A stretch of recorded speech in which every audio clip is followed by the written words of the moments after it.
Hello and g'day! Today's video is DIY book headbands. I've adapted these headbands for junk journals. They're for decoration, not for strength. You could even say they're like junk journal style.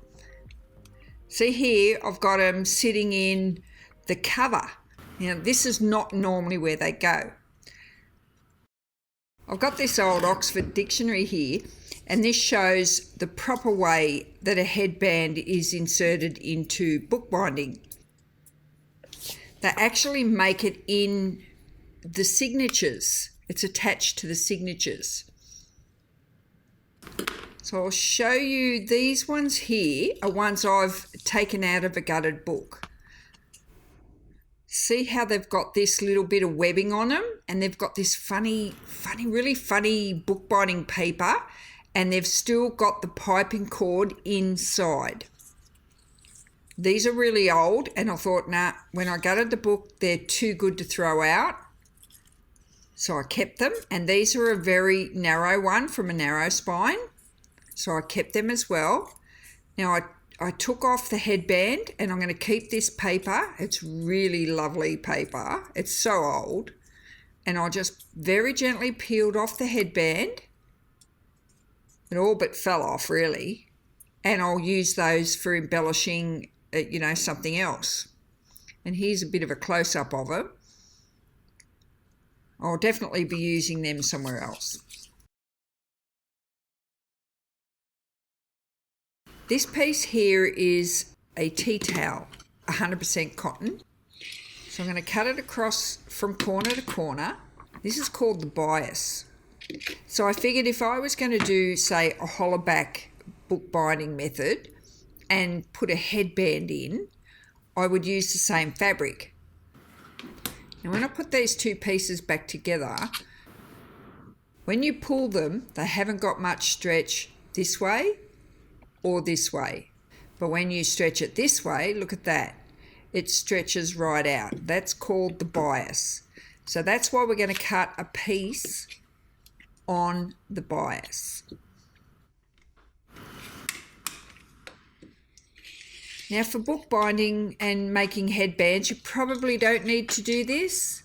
But if you're having trouble sewing your piping into a strip on your sewing machine, this will be why. So just go and cut a piece on the bias if you're having trouble with a piece that's cut straight down the selve edge. It just folds over better, and it's just easier to sew. You can colour the fabric to match the cover of your book. I've just tea dyed this piece, but you could use paint exactly the same as the cloth on your book cover to make your headband. So what size piping cord should you use? This size is 0. I don't know what size they call it overseas, but in Australia we call it size 0. It's actually 3 strands twisted together, so it's like 3-ply. So just so you know what you're looking for, but they call it piping cord. So you can buy it by the metre. You don't have to buy it on a big roll like this. I've got a sewing background, so that's why I've got lots of it. You don't need a lot of this stuff to make headbands. Here's a lot thicker one. I don't know what size this is because I've had it for so long, but you can see the difference between the two. It's too big. See this material in my left hand? I've used the very narrow piping cord in this heavy fabric. It's like tapestry fabric. Using the narrow cord in both a fine fabric like the top one here and a heavy fabric at the bottom here will give you two very different results. You do not need to change your piping cord. Because you're using heavy fabric, don't go up a size in your piping cord. You'll end up with huge piping and you just don't need it. Stay with the very small piping cord. If you haven't got a piping foot for your sewing machine, try the buttonhole foot. Most sewing machines come with a buttonhole foot, so have a look in your little kit that comes with your sewing machine. If you've got a buttonhole foot, use it for your piping foot. This foot here is your normal everyday foot that goes on your sewing machine. It's just flat bottom and it just glides along and sews your normal everyday stuff. The machine that I have didn't come with a buttonhole foot, so I had to buy one. So they're noticeably different. Underneath, I've got 2 tracks. So the buttonhole foot is perfect to substitute as a piping foot because this cord will just sit nicely in that ridge. So I'll give you a peek of a piece that I've already sewn now before I head to the sewing machine and sew it up. Now I've folded my bias cut strip in half over the piping cord and I've sewn it down. Now notice how I've got it a little bit shorter. I haven't made the fold even, and that is to reduce bulk. It just lays flatter. See, if I fold it over here and I put the 2 edges equally together, that will make it bulky. If you bring it back a little bit on one side, it just makes it level away to nothing. And if you're using a very heavy material, that'll make a huge difference. The one on the left is just flat folded, and the one on the right has the piping in it, which is nice and round. You can really tell the difference. See that nice round finish from the piping?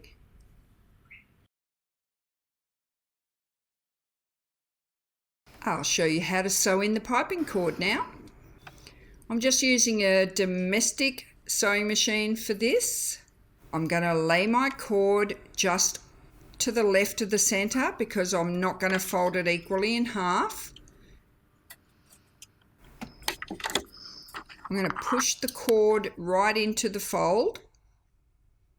I'm going to use my bone folder, the one with the pointy edge on it, and I'm just going to use that to help me guide it under my foot. I'm using the buttonhole foot, but if you've got a piping foot, use it. I'm also going to use the bone folder to help me guide and keep that piping nice and straight while I sew. It's a good idea to always have your threads to the back of the machine, so I'm just going to slip it under that slot of the foot and take it to the back. I'm going to start sewing. Just do a quick stitch there for you, get it started. I'm used to sewing really fast, so I'm going to go 1 stitch at a time to get going, just to show you how close this stitch is to the piping. If you've got a sewing machine that you can push your needle 1 to the left or 1 move to the right, do that until you get it right in the right spot, right next to that cording. I'm going to start sewing nice and slow. See how that stitch is right up, butted right up to the cord. See there, that cord is sitting right in the ridge underneath the foot. And I'm using my bone folder just to guide it and keep that ridge so I can see it even better.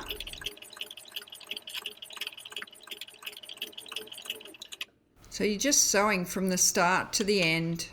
I've made an extra long piece just in case, you know, the start and the end isn't any good.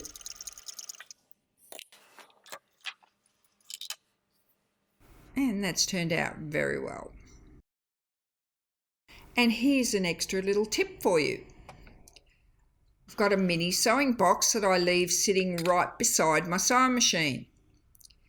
It is a pair of glasses case. It's an Oroton leather case.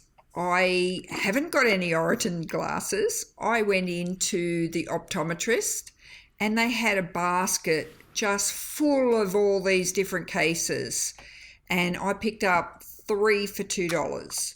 So I just grabbed this one because it felt lovely.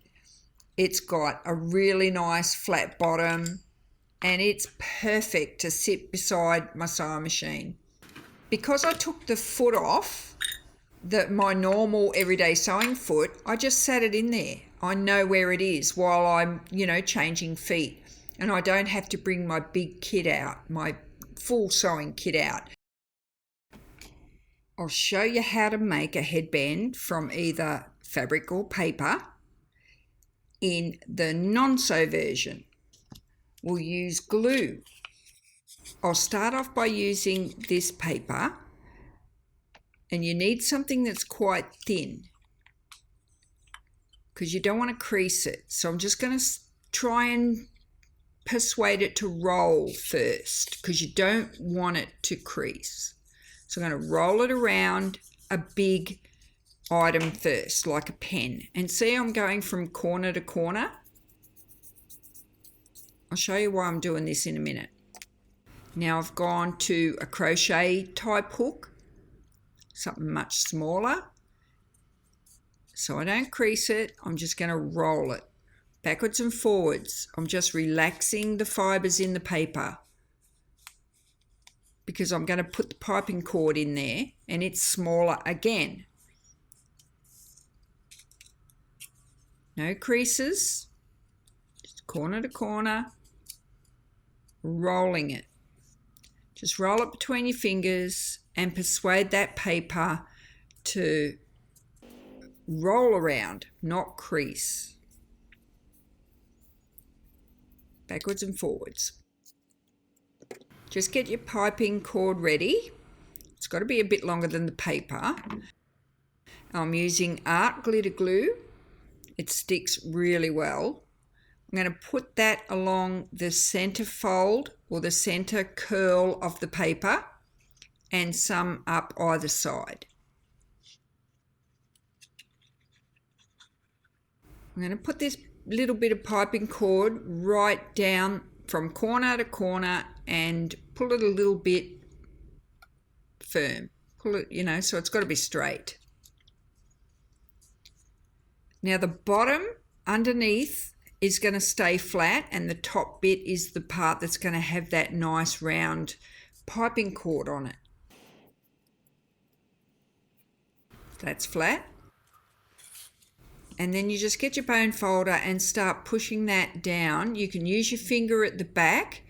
I find using my finger at the back can a little bit. It can crease your paper a little bit. You've just got to be, you're not flattening the top of that piping cord.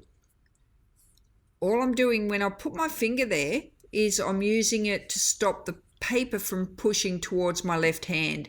See, when I use my bone folder, it wants to push the paper towards my left hand. So I'm just using my finger to stop that from happening. And I want to keep that curved. I don't want to flatten that piping cord.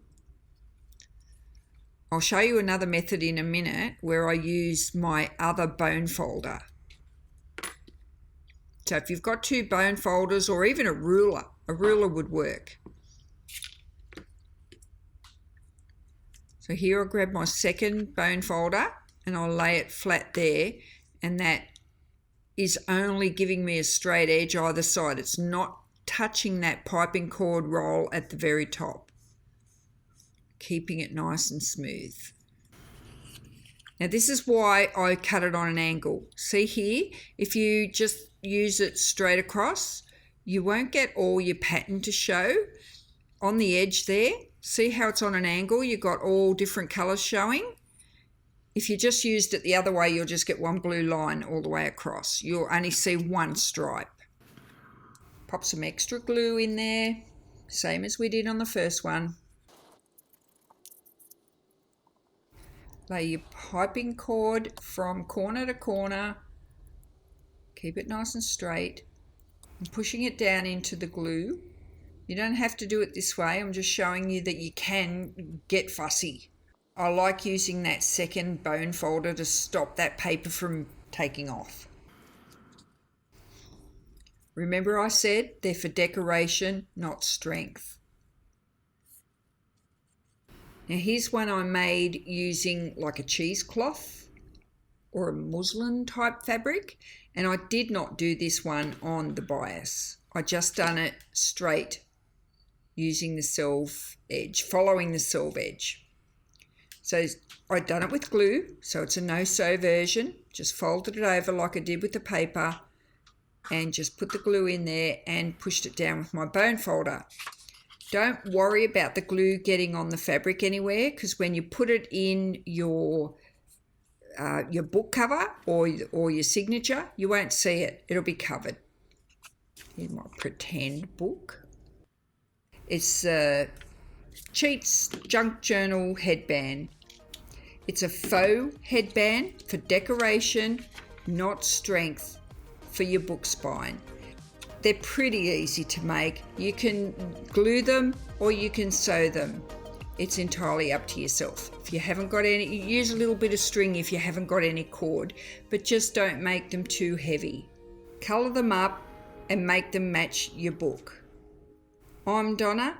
Thanks for watching and bye for now.